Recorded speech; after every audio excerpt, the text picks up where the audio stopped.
नमस्कार दोस्तों, YouTube channel पर आपका स्वागत है। आज ASO का UPSSC की तरफ से एग्ज़ाम हुआ था और उसमें मैथ्स के 3 क्वेश्चन पूछे गए थे। और ये जो मैथ्स के क्वेश्चन है 37 पर देख सकते हैं। मैथ्स के क्वेश्चन काफ़ी आसान होते हैं, सिर्फ़ और सिर्फ आपके कंसेप्ट क्लियर होना चाहिए। यहाँ पर ये देख सकते हैं, ये एवरेज से संबंधित है। एक डेटा सेट में जिसमें 5 महीने के लिए जो व्यय है वो 96 प्रति माह रुपये है, 7 महीने के लिए 120 रुपये प्रति माह है। तो वार्षिक माध्य आय क्या होगा, यानी कि ये एवरेज की बात कर रहा है। अब ये क्वेश्चन बहुत आसान है।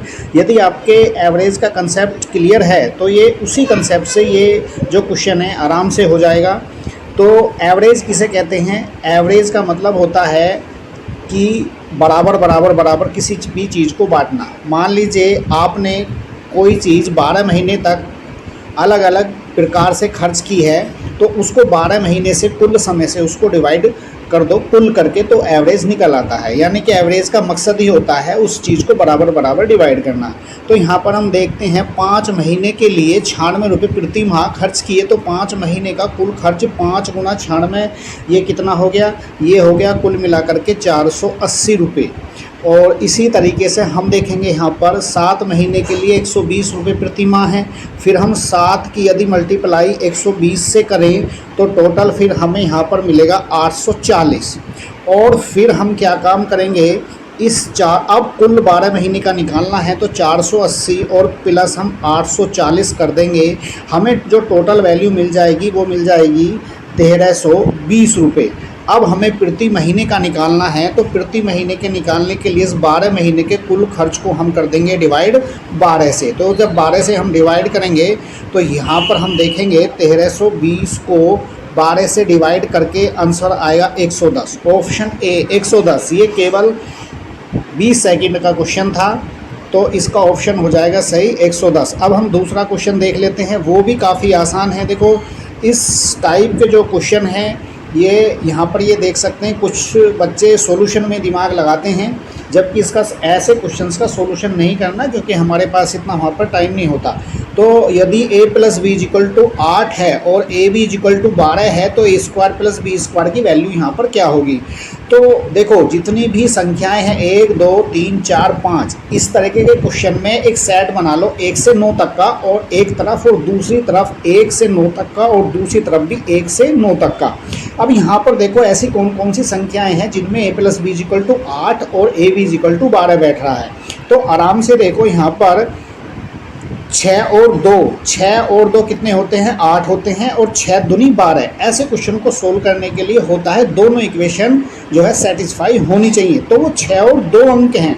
तो हम यहाँ पर जब a² + b² करेंगे, a² + b² यानी कि 6 का स्क्वायर, 6 × 36 और 2 दूनी 4, यानी कि 36 और 4 आंसर आ जाएगा 40। तो 40 इसमें है ही नहीं, तो कौन सा ऑप्शन हो जाएगा? ई, यानी कि नन ऑफ दी जिसमें ऑप्शन है। ठीक है। अब देखिए ये क्वेश्चन आया है, ये भी काफ़ी क्वेश्चन आसान होते हैं। एक रेखा की जो प्रवणता √3 है और यह उस बिंदु से गुजरती है जहां यह y अक्ष को 0-5 पर काटती है, रेखा का समीकरण है। तो देखो ऐसे जब क्वेश्चन सोल्व करने होते हैं जिसमें ढाल यानी कि स्लोप दिया हुआ होता है, उनकी इक्वेशन होती है y = mx + c। और ये m क्या होता है? m स्लोप होता है, और c वो रेखा होती है जो, देखिए ये y एक्सिस होता है, ये x एक्सिस होता है। तो वो रेखा जो y अक्ष को जिस बिंदु पर काटती है, y एक्सिस को जो काटती है वो ही c होता है, यानी कि ये c है, यानी कि ये c है जहाँ पर उसको ये रेखा काट रही है, और ये m दिया हुआ है। अब आपको कुछ नहीं करना, y = अब देखेंगे m कितना दिया हुआ है? √3x, और c कितना है? देखो ये शुरू वाला x होता है और बाद वाला y होता है -5, यानी कि y = √3x - 5। यहाँ पर ये बी ऑप्शन इसका राइट आंसर यहाँ पर हो जाता। ये नेक्स्ट जो क्वेश्चन है ये ASO में क्वेश्चन पूछा गया है और ये परसेंटेज से संबंधित है। ये देख सकते हैं, एक शहर की जनसंख्या 80,000 है और पहले वर्ष में 15%, दूसरे वर्ष में 10% बढ़ती है, तो तीसरे वर्ष में 20% घट जाती है। 3 वर्षों के बाद जनसंख्या क्या है? तो ऐसे क्वेश्चंस में जब ये आते हैं परसेंटेज के क्वेश्चन, तो सिर्फ आपके कंसेप्ट जो है क्लियर होना चाहिए। परसेंटेज किसे कहते हैं, हम जो है परसेंटेज 100 को मानते हैं। तो यहाँ पर हम देखते हैं कि 15% और 10% बढ़ रही है, तो इसका मतलब है 80,000 वर्तमान में है, तो बढ़ी कितनी 15%, यानी कि 115/100। और 100 पे कितनी यहाँ पर जो है बढ़ी 10%, तो 110/100, यानी कि हम 100 पे मानते हैं कितनी ज़्यादा घट रही है और कितनी जो है बढ़ रही है, और यही परसेंटेज है। और यहाँ पर तीसरे वर्ष में 80% घट गई, तो हम गुना 80/100, ठीक है, ये इक्वेशन बन जाएगी। यानी कि 80,000 गुना 115/100 गुना 110/100 और गुना 80/100।